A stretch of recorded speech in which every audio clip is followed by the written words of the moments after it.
والصلاة والسلام على سيد المرسلين والصحابة والبيت أجمعين।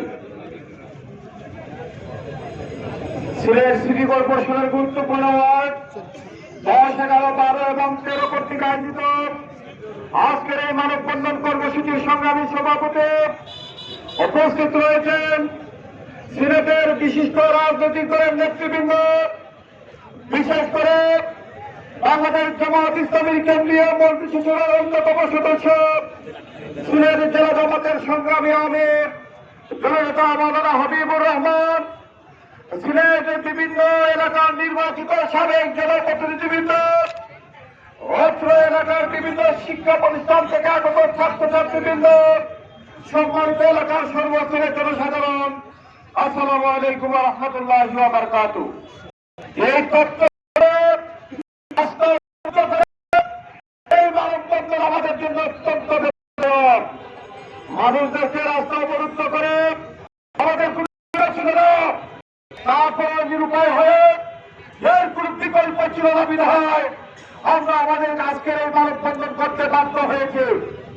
সংগ্রামী ভাইয়েরা আমার, আমরা ছোটবেলায় পড়েছিলাম একজন ডাক্তার এবং ইঞ্জিনিয়ারের মধ্যে পার্থক্য কথা দেব।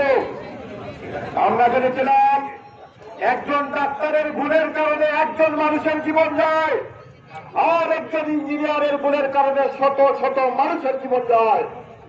আজকের এই কাবির বাজার সেতুয়ের প্রকৃষ্ট উদাহরণ।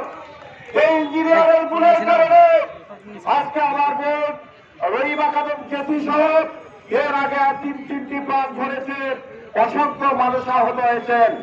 সুতরাং আজকের এই মানববন্ধন একটি সিম্বলিক কর্মসূচি। এখানে সরকারের বিভিন্ন সংস্থার লোকের আছে। আপনাদের মাধ্যমে সরকারকে আমরা অবহিত করতে চাই, দ্রুত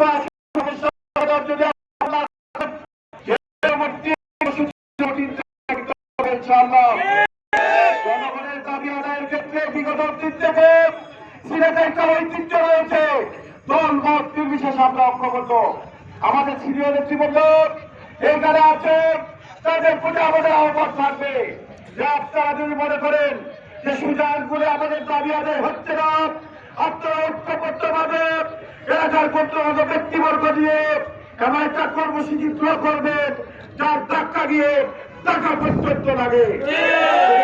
শক্ত কর্মসূচি পারি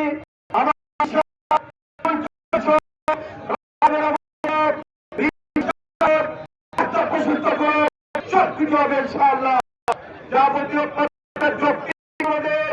এবং আমার মানুষের চাহিদার সাথে সর্বাত্মকভাবে একাত্মতা ঘোষণা করে আমি আমার কথা শেষ করছি। বাংলাদেশ জিন্দাবাদ, বাংলাদেশ জামাত ইসলামী জিন্দাবাদ। আসসালামু আলাইকুম ওয়া রাহমাতুল্লাহ।